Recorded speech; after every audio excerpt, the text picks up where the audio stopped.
Hello, hello. I am about to share with you 5 home inspection tips that you as a buyer should always consider.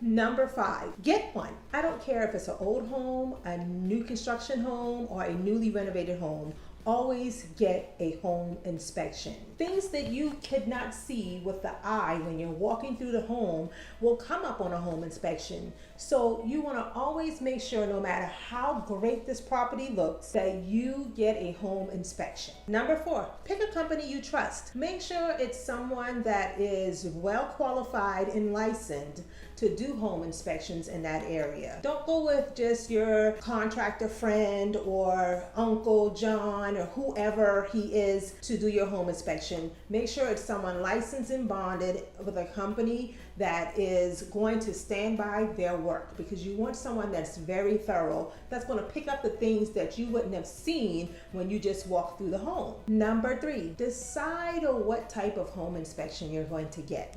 Now, of course, there is the general home inspection where the inspector comes out and just checks the roof, the HVAC, the electric, the plumbing. But then there's also some specific inspections that are probably add-on cost or additional cost to you. But in certain areas, there's mold problems, so you may want to get a mold inspection done. There's also a termite problem in some areas, so you want to get a termite inspection done. Here in South Carolina, we call it a CL 100 inspection. So look at the house and determine, based on the area you're in, what type of a home inspection you would want to have done.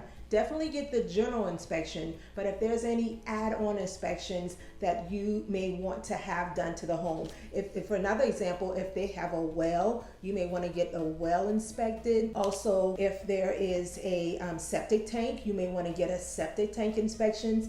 A lot of times those are additional fees, so make sure you consider that when you're picking your home inspection company, and make sure if those items are part of the home that they are inspected, because you don't want something to come up once you've signed on the dotted line and now that home is yours and you didn't get that inspected to know that there were some issues with it. Number 2, try to be there for the inspection. Now, of course, the inspection company should give you a full report with pictures and detail of what they found during the inspection. But you want to also be there if you could, because the inspector can tell you face to face and kind of show you the different areas that he is addressing in the report. So I suggest that you pick a day that you are available for about 2 hours to 3 to 4 hours, depending on the size of the home, so that you could be there and communicate with the inspector so you know exactly what he's talking about, he or she's talking about, when you receive the report. Now, before I get to number 1, if there is anything in this list that I left off that you think should be in here that you've experienced during a home inspection,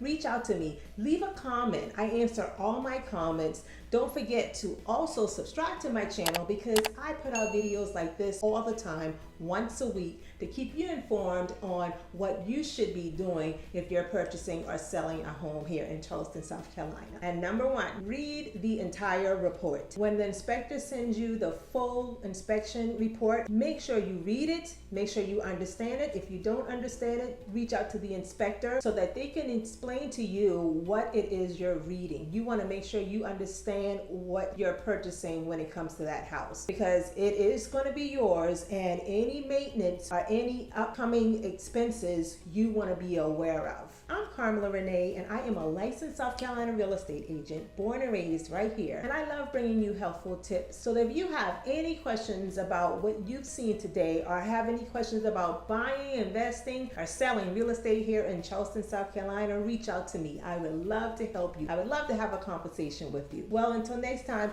make sure you subscribe to my channel. Make sure you click that notification bell, because I put out weekly videos like this to help you with your Charleston, South Carolina purchase. Thank you for watching. Until next time.